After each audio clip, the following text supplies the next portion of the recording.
And I think we were just kind of talking about this. You know, you see the movies all the time about the guys kind of stumbling through life, putting their marriage at risk and their the welfare of their children at risk. You know, and then they, you know, we get to watch them try to find their way through the world and their own identification of themselves. And I think, you know, what Jill did here, she told that particular woman's story.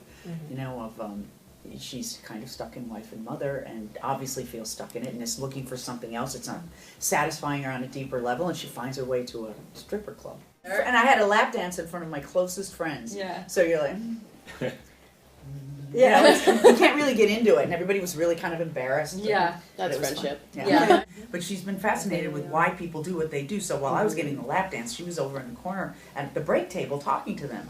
Yeah. Going, why are you here? And most of them are, you know, they're not because I love dancing on poles. Well, I'm paying for college. Yeah. I have a 2-year-old, and you know, they're. Did you probably ask them? Do you feel demeaned by the experience or whatever? And you know, and so I think it was all that research that you were doing then. Yeah. Went very much into McKenna and the story. For sure. Yeah, not as openly though. She's Yeah. she's pretending to have all the answers. We don't find that out until the very end. And I think it's interesting too that the stuff that Rachel in the sessions with Lenore talks about are dreams that were kind of dreams way back when you get to dream without really knowing what deep down inside you want to do. What did you want to do? I want to be a war reporter. War reporter. So now the world is her oyster, and sometimes that's the scariest place in the world to be. So does she want to be a war reporter? There's nothing about her that resonates war reporter. And so she's stuck, like you said, with herself, and her journey is interior, and her therapist doesn't really help that at all. She doesn't even know what a sex worker is. So this woman has not explored. What's a sex worker? Yeah, right. We have said she's kind of like narcissism on parade.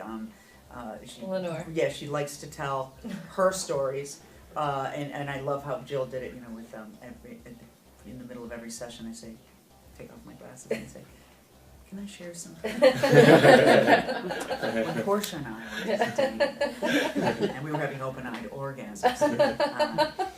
Yes, I usually don't wait till we get to a breaking point, though. I'm contemplating my navel all the time. And I rarely get to a point where things are so bad, except maybe a couple of things.